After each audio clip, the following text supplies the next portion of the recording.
À 90 km à l'ouest de Bangkok, dans une ferme d'orchidées, le cultivateur Somchai regarde avec désespoir l'horizon de couleur pourpre.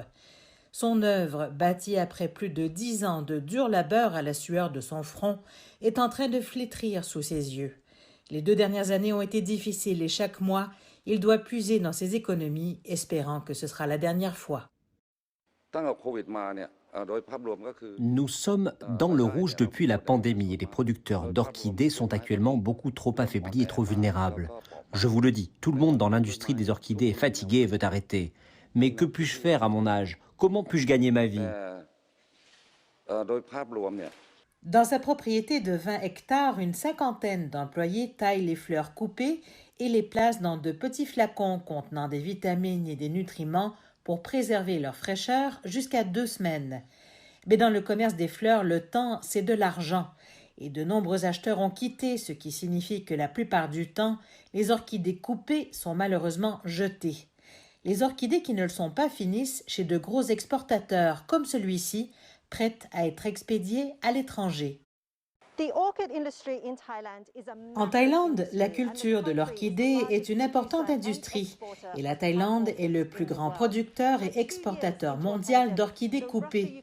Mais plus de 2 années de pandémie, un conflit russo-ukrainien qui a fait grimper le prix des engrais et des pesticides à de nouveaux sommets, un marché intérieur faible et des conditions météorologiques changeantes, tout cela jette un nuage noir et incertain quant à son avenir. La Thaïlande exporte généralement plus de 70% de toutes les orchidées qu'elle cultive dans une industrie mondiale qui vaut des centaines de millions de dollars. Si le transport des orchidées vers les principaux marchés prenait avant jusqu'à 3 jours, ce même trajet nécessite aujourd'hui jusqu'à 10 jours. Depuis le début de la pandémie, le nombre de cultures d'orchidées a diminué d'environ 25%. Dans un avenir proche, nous croyons qu'environ 15% de plus quitteront l'industrie. Les orchidées thaïlandaises sont uniques en leur genre. Elles méritent d'être préservées. Nous avons besoin de l'aide du gouvernement. Mais il n'y a pas que les exportateurs qui sont en difficulté. Au plus grand marché de gros et de détail de fleurs fraîches de Thaïlande à Bangkok, où le labyrinthe de ruelles colorées semble occupé par des grossistes qui s'empressent, les vendeurs racontent une autre histoire.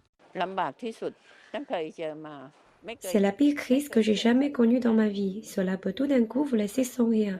Avant le Covid, nous vendions à 80 ou 90%, mais depuis, nos ventes sont tombées à presque zéro.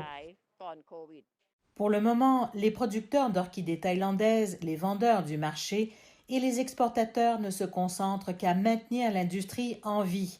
Ils savent que les effets de la pandémie peuvent être durs, mais tout comme les fleurs qui fleurissent, il en va de même pour l'espoir qu'un jour prochain, leur industrie fleurira à nouveau.